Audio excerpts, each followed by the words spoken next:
আমার এক মেয়ে অষ্টম শ্রেণীতে পড়া অবস্থায় গোপনে একজনের সাথে অবৈধ সম্পর্কে জড়িয়ে পড়ে। এতে সে বেবি কনসিভ করে ফেলে। লোকলজ্জার ভয়ে আমি গোপনে তার অ্যাবর্শন করাই। এখন সে এবং আমার বাবা মা সবাই অত্যন্ত লজ্জিত এবং অনুতপ্ত।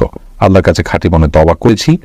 এখন তাকে আমার জিনার শাস্তি দিয়ে পবিত্র করতে চাই। আমরা জিনার শাস্তি পবিত্র করতে চাই যেন সে আখিরাতে আল্লাহর পাকড়াও থেকে বেঁচে যায়। এ বিষয়ে ইসলামী দৃষ্টিভঙ্গি আপনার কাছে জানতে চাই। বাচ্চা দুধ খেলে মায়ের অজু ভাঙবে কিনা?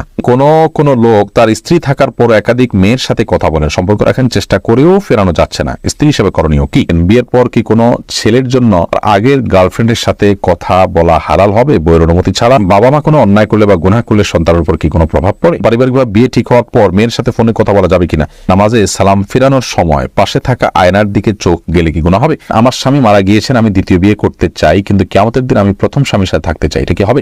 তখন আমাদের আপনি লিখেছেন সবার সময় বীর্য বিছানা চাদরে পড়লে বিছানা নাপাক হবে কিনা? নাপাক হলে তার করণীয় কি? যদি এটাকে খুঁটিয়ে উঠাতে পারেন তাতেও পাক হবে, আর ধুয়ে ফেলতে পারে সেটা উত্তম। অন্তত ওই জায়গাটা শুধু ধুয়ে ফেললে কিন্তু পাক হয়ে যাবে, পুরো বিছানা না ধুলেও চলবে। একাম বাহাদুর হাওলাদার আপনি লিখেছেন বাচ্চা দুধ খেলে মায়ের অজু ভাঙবে কিনা? না, বাচ্চা দুধ খেলে মায়ের অজু ভাঙবে না। কাজী ফাতেমা লিখেছেন কোন লোক তার স্ত্রী থাকার পর একাধিক মেয়ের সাথে কথা বলেন, সম্পর্ক রাখার চেষ্টা করেও ফেরানো যাচ্ছে না, স্ত্রী হিসেবে করণীয় কি? স্ত্রী হিসাবে নিজেকে পরিপাটি রেখে যথাসম্ভব তার মধ্যে যদি কোনো প্রকার অভাব থাকে, শূন্যতা থাকে, সেটা দূর করার চেষ্টা করা উচিত। সেই সাথে বোঝানো, ভালোবাসা দিয়ে কিংবা অভিমান করে কিংবা মুরব্বীদের মাধ্যমে বিভিন্নভাবে নরমে গরমে তাকে বোঝানো উচিত। এবং অন্য কারোর মাধ্যমে নিজে কোনোভাবে যদি সংশোধন করা না যায়, তাহলে সেক্ষেত্রে তার পাপের কারণে স্ত্রী তিনি পাপী হবেন না, অপরাধী হবেন না, প্রত্যেকের পাপের বোঝা তিনি বহন করবেন। সবর করে যদি আপনি তার সাথে সংসার করে থাকতে চান, সেটা সুযোগ আপনার জন্য শরীয়ত রেখেছে। আর যদি তার এই দুশ্চরিত্র এটার মাঝে আপনার টিকে থাকাটা কঠিন হয়, আপনার সবরের বাইরে চলে যায়, মনে হয় যে আল্লাহর বিধান লঙ্ঘন করে ফেলবেন, তাহলে সেক্ষেত্রে মুরব্বীদের মাধ্যমে তার কাছ থেকে তালাক নেয়ার এখতিয়ারও আপনার আছে। এর আগে আপনি লিখেছেন বিয়ের পর কি কোনো ছেলের জন্য তার আগের গার্লফ্রেন্ডের সাথে কথা বলা হালাল হবে বইয়ের অনুমতি ছাড়া? গার্লফ্রেন্ড এই শব্দটাই হলো একটা নোংরামির শব্দ। আমরা গার্লফ্রেন্ড বলবো না, বরং বলবো যে তার জেনার সঙ্গী, যার সঙ্গে সে জেনায় লিপ্ত ছিল বা হারাম সম্পর্কে লিপ্ত ছিল, সে অবৈধ বন্ধু, হারাম বন্ধু, তার সাথে কোনো যোগাযোগ রাখা যেতে পারে কিনা? তো বিয়ের পর হোক আর বিয়ের আগে হোক, কোনো মেয়ের সাথে কোনো ছেলে যদি হারাম সম্পর্ক থাকে, তাহলে সেই মেয়ে হোক আর ছেলে হোক, একজন অন্যজনের সাথে হারাম এটা বুঝতে পারার পর, তওবা করার পর, ফিরে আসার পর পুনরায় যোগাযোগ করা এবং সেই হারাম বন্ধু সুলভ যে যোগাযোগ আছে সেটা করা তাদের জন্য জায়েজ নয়। একান্ত নিরুপায় হয়ে কোনো প্রয়োজনে একজন আরেকজনের সাথে যোগাযোগ করতে, সেটা তো অবশ্যই জায়েজ আছে। অতএব বিয়ের পরে যদি চেষ্টা করেন, তাহলে তার অনেক বড় ধরনের খেয়ানত হলো, অনেক বড় ধরনের এটা আমানত নষ্ট করা হলো, তার স্ত্রীর সাথে প্রতারণা করা হলো, এটা জায়েজ নয়। যার কারণে আগের অবৈধ সম্পর্ককে পুনর্জীবিত করা কিংবা একে অন্যের সাথে আবার যোগাযোগ রক্ষা করা, এটা গুনাহের কথা। আব্দুল মামুন আপনি লিখেছেন বাবা মা কোনো অন্যায় করলে বা গুনাহ করলে সন্তানের উপর কি কোনো প্রভাব পড়ে? ভাই আব্দুল মামুন, সন্তানের উপরে প্রভাব পড়ে এ অর্থে যে বাবা মা যদি কোনো পাপে লিপ্ত হন, তারা যদি কোনো পাপ চর্চা করেন, কোনো অপরাধ চর্চা করেন, তারা সন্তানরা সেগুলো দেখতে দেখতে, ছোটবেলা থেকে, শিশুকাল থেকে তারা সেগুলো দেখতে দেখতে অভ্যস্ত হয়ে বড় হওয়ার আশঙ্কা থাকে। এই দিক থেকে তাদের উপরে প্রভাব পড়ে বলা যেতে পারে। অর্থাৎ অসৎসঙ্গ অবলম্বন করতে করতে করতে করতে তাদের মধ্যেও সেই নেচারটা চলে আসার ভয়, সেই অভ্যাসটা চলে আসার ভয়, পাপের পথে পরিচালিত হওয়ার ভয় থাকে সমূহভাবে। কারণ মানুষ যা শুনে শিখে তার চাইতে দেখে শিখে অনেক বেশি। শিশুদের মধ্যে এই প্রবণতাটা আরো অনেক বেশি। এই জন্য বাবা মা কোনো পাপ করলে এ অর্থে সন্তান প্রভাবিত হতে পারে যে তাদের সে পাপ দেখতে দেখতে সন্তানরাও সে পথে পরিচালিত হওয়ার সমূহ আশঙ্কা আছে। আর যদি প্রভাবিত হওয়া বলতে আপনি এই বোঝান যে স্পিরিচুয়াল কোনো ক্ষতি, অর্থাৎ অন্তর্নিহিত কোনো ক্ষতি আছে, যেমন বাবা মা পাপ করবেন আর তার জন্য পাপের বোঝা সন্তানের উপরে পড়বে, বা অনেক সময় বলা হয় যে বাবা মা পাপ করছেন সেজন্য গর্ভস্থ সন্তান নষ্ট হয়েছে, খারাপ হয়েছে, এটা হয়েছে, সেটা হয়েছে, তাহলে সেটা সঠিক নয়। কারণ আল্লাহ তাআলা বলেছেন একজনের পাপের বোঝা অন্যজন বহন করবে না। বিধায় এ অর্থে সন্তান পিতামাতার পাপের কোনো বোঝা বহন করবে না এবং তার প্রভাব তার উপরে পড়বে না, প্রত্যেকের পাপের বোঝা তাকেই পাবে। ফয়সাল হোসেন আপনি লিখেছেন পারিবারিকভাবে বিয়ে ঠিক হওয়ার পর মেয়ের সাথে ফোনে কথা বলা যাবে কিনা? বিয়ে ঠিক হওয়ার পরে ফোনে একান্ত প্রয়োজনীয় তথ্য কোনো কিছু জানা দরকার থাকলে জানতে পারবেন। এমনি আলাপ সালাপ বলতে যেটা বোঝানো হয় আরো স্বামী স্ত্রী সুলভ আলাপ সালাপ, সেগুলো কোনো অবস্থাতে জায়েজ নয় যত মধ্যে বিয়ের আগদ সম্পন্ন না হবে। মেঘনা এআডি থেকে আপনি লিখেছেন বিয়ের গিফট হিসেবে পরিবারের পক্ষ থেকে দেওয়া আংটি কি দেবর তার ভাবিকে পরিয়ে দিতে পারবে? না, দেবর তার ভাবিকে কোনো অবস্থাতেই পরিয়ে দিবেন না। এটি একটা নষ্ট কালচার। আমাদের সমাজে দেবর ভাবির সম্পর্কটাকে মনে করা হয় যে একে অন্যের সাথে খুনসুটি করবে, একে অন্যকে আপনার এই যে আংটি পরিয়ে দেয়া ইত্যাদি এগুলো করবে, এগুলো জায়েজ নয়। ইসলামের দৃষ্টিকোণ থেকে এগুলো হারাম, এবং এই কাজগুলোর মাধ্যমে হাজারো অনাচারের দুয়ার উন্মোচিত হয়, খোলে। আমরা সর্বনাশ হওয়ার পরের পরে আফসোস করে আক্ষেপ করি।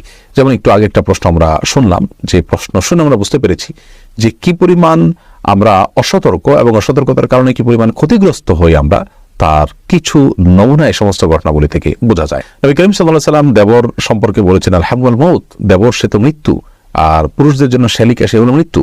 তার থেকে, মৃত্যু থেকে মানুষ যেরকম পলায়ন করে সেরকম দূরত্ব বজায় রেখে সাবধান এবং সতর্ক থাকা উচিত। কারণ হলো এখানে ফিতনার আশঙ্কা থাকে অনেক বেশি। অতএব কোনোভাবেই তার দেবরকে আংটি পরিয়ে দেওয়া জায়েজ নয়। তাদের জন্য পর্দা বিধান ফরজ বিধায় এটা যদি একান্ত আংটি পরাতে হয় তাহলে সেক্ষেত্রে পুরুষকে পরাবে, নারীকে পরাবে, এবং মাহরাম কেউ পরাবেন, ভাবি দেবরকে নয়, দেবর ভাবিকে নয়। সাদি আপনি লিখেছেন, নামাজে সালাম ফেরানোর সময় পাশে থাকা আয়নার দিকে চোখ গেলে কি গুনাহ হবে? অনিচ্ছা ক্ষেত্রে চোখ চলে গেছে, তাহলে সাথে সাথে আপনি নিজেকে ফেরত নিয়ে আসতেন, তাতে গুনাহ হবে না। কিন্তু ইচ্ছাকৃতভাবে আয়না দেখা, কোনো কিছু দেখা, এটা জায়েজ নয়। কারণ আপনার দৃষ্টি তো আপনার সালাতের যে এরিয়া নিচের দিকে নিবদ্ধ থাকার কথা, আপনার সেখানে ডানে বামে উপরে নিচে যাওয়ার কথা না। যদি যায় তাহলে সেক্ষেত্রে এটা সালাতের জন্য একটা ত্রুটি, এবং সালাত যথাভাবে আপনি আদায় করলেন না। অনিচ্ছাকৃতভাবে একবার হঠাৎ করে চলে গেছে, সাথে সাথে আপনি ফেরত নিয়ে আসছেন, তাতে ইনশাআল্লাহ গুনাহ হবে না। মৃধা মানিক লিখেছেন, সবার পর বিছানার চাদর পরিবর্তন না করে ওই বিছানার চাদরের উপরে অন্য কোনো সময় জানামাজ দিয়ে নামাজ পড়া যাবে কিনা? সবাসের পর বিছানার চাদর পরিবর্তন না করে, জি। যদি নাপাক পড়ে থাকে তাহলে সেটা পাক করার তো ভেরি ইজি। ওই জায়গাটা ধুয়ে ফেললে পাক হয়ে যাবে, বা খোঁচায় উঠে ফেললেও পাক হয়ে যাবে, বা বিছানার অন্য পাশে দাঁড়িয়ে আপনি নামাজ পড়তে পারেন। আর জানামাজ বিছানায় নামাজ পড়লে তো নামাজ হবে, কোনো অসুবিধা নেই। খন্দকার সাইদ আপনি লিখেছেন, কোন আমলের মাধ্যমে কি মানুষের ভাগ্য পরিবর্তন হয়? দোয়ার মাধ্যমে মানুষের ভাগ্য পরিবর্তন হয়। কিছু ভাগ্য আছে যেগুলো চেঞ্জেবল, পরিবর্তন হওয়ার সুযোগ আছে, সেগুলো দোয়ার মাধ্যমে পরিবর্তন হতে পারে। তবে পরিবর্তন হয়ে কোথায় গিয়ে দাঁড়াবে সেটা আল্লাহ তাআলা জানতেন, এবং সেটা আল্লাহর কাছে চূড়ান্তভাবে লিখিত আছে, যেটা তাকদীর লেখক ফেরেশতারাও জানেন না। ইবনে তাইমিয়া রাহিমাহুল্লাহর একটি গুরুত্বপূর্ণ হাদিসের ব্যাখ্যা এবং হাদিস উপস্থাপনের মাধ্যমে আমরা এটা বুঝতে পারি। মুক্তা আপনি লিখেছেন, আমার স্বামী কথায় কথায় বকাবকি করে, আমার করণীয় কি? আপনি ধৈর্য ধারণ করবেন, স্বামীকে বোঝাবেন, কোনো আলেমের মাধ্যমে নসিহা করাবেন, এবং যথাসম্ভব নিজেও নিজের ত্রুটিগুলোকে সংশোধন করার চেষ্টা করবেন। সাদিয়া আক্তার আপনি লিখেছেন, আমার স্বামী মারা গিয়েছেন, আমি দ্বিতীয় বিয়ে করতে চাই, কিন্তু কিয়ামতের দিন আমি প্রথম স্বামীর সাথে থাকতে চাই, এটা কি হবে? কিয়ামতের দিন কি হবে? এটা আলেমুল গায়বের বিষয়, একমাত্র আল্লাহ তাআলা ভালো জানেন। আমাদের দুনিয়ার আশা আকাঙ্ক্ষা আমরা যেভাবে লালন করি, মৃত্যুর পর আমাদের হুবহু এরকমই থাকবে, ব্যাপারটা কিন্তু সেরকম না। বিধায় আপনার যদি নিজের চরিত্র হেফাজত করাটা প্রশ্ন সাপেক্ষ বিষয় হয়, তাহলে সেক্ষেত্রে আপনি বিয়ে করাটাই উত্তম। বিশেষ করে একজন জীবন সঙ্গী এটা খুবই প্রয়োজন হয় বেঁচে থাকার জন্য। সেই জায়গা থেকে আপনি বিয়েতে আবদ্ধ হওয়া উচিত, এবং আল্লাহ রাব্বুল আলামিন কিয়ামতের ময়দানে কোন স্বামীর সাথে আপনার হাসর করাবেন, শেষ স্বামী হিসাবে তিনি আপনাকে পাওয়ার কথা, তিনি পাবেন নাকি আগের স্বামী পাবেন, এই বিষয়টি সম্পূর্ণ আলেমুল গায়বের বিষয়, আল্লাহ তাআলা ভালো জানেন। এই বিষয়ে কোন হাদিস স্পষ্ট করে আলাদা করে কিছু বলে দেয়নি, যেটা আমি নিশ্চিত করে বলতে পারি, আমি যতটুকু জানি। আল্লাহু বিসওয়াব। আমি একজন বিপর্যস্ত পিতা। আমার এক মেয়ে অষ্টম শ্রেণীতে পড়া অবস্থায় গোপনে একজনের সাথে অবৈধ সম্পর্কে জড়িয়ে পড়ে, এতে সে বেবি কনসিভ করে ফেলে। লোকলজ্জার ভয়ে আমি গোপনে তার অ্যাবর্শন করাই। এখন সে এবং আমার বাবা মা সবাই অত্যন্ত লজ্জিত এবং অনুতপ্ত। আল্লাহর কাছে খাঁটি মনে তওবা করেছি। এখন তাকে আমার জিনার শাস্তি দিয়ে পবিত্র করতে চাই। আমরা জিনার শাস্তি পবিত্র করতে চাই যেন সে আখিরাতে আল্লাহর পাকড়াও থেকে বেঁচে যায়। এ বিষয়ে ইসলামী দৃষ্টিভঙ্গি আপনার কাছে জানতে চাই। প্রথম কথা হলো ভাই, জিনার শাস্তিটা ব্যক্তি পর্যায়ে আমরা কার্যকর করব না, বরং এরকম পরিস্থিতিতে সে এবং পুরো পরিবার আল্লাহ তাআলার কাছে লজ্জিত হয়ে এবং হারামের পথ থেকে সরে এসে আর যেন কখনো এই ভুলটা না হয় সেজন্য আল্লাহর কাছে দৃঢ় প্রতিজ্ঞা করা উচিত এবং দৃঢ় প্রত্যয় ব্যক্ত করা উচিত। তওবায়ে নাসুহা যেটাকে বলা হয়, খাঁটি তওবা, সেটা আমাদের করা উচিত, এবং আল্লাহ তাআলা ক্ষমাশীল, আল্লাহ তাআলা ক্ষমা করবেন। এবং এই যে আপনার পরিস্থিতি তৈরি হলো, এটি কি কারণে তৈরি হলো, কোন জায়গায় তৈরি হলো, তাকে কি ধরনের প্রতিষ্ঠানে দেওয়া হলো, কিভাবে সে অন্য ছেলেদের সাথে যোগাযোগ করে বিপথে চলে গেছে, সেই যে লাইফস্টাইল সেটার ব্যাপারে আমাদের সংশোধনী আনতে হবে, এবং ভবিষ্যতে যেন এরকম ভুল না হয় সেজন্য তাকে উপযুক্ত শিক্ষা প্রতিষ্ঠানে দিতে হবে, এবং গভীর মনিটরিংয়ে রাখতে হবে, এবং সুন্দর পরিবেশ তাকে দিতে হবে। হারামের পরিবেশ থেকে তাকে বাঁচানোর জন্য আপ্রাণ চেষ্টা করতে হবে। একজন সন্তানের জীবনে সচ্চরিত্র এবং চরিত্রবান হওয়া এটা এত গুরুত্বপূর্ণ যে তার জীবনে তথাকথিত আজকালকার প্রচলিত শিক্ষার চাইতে 1000 গুণ বেশি গুরুত্বপূর্ণ। একজন অভিভাবক যখন এটাকে অনুভব করতে পারবেন, বুঝতে পারবেন, তখন ইনশাআল্লাহ এই ধরনের সমস্যা এমনিতে দূর হবে। বাকি কথা হলো যে জিনার শাস্তি আমি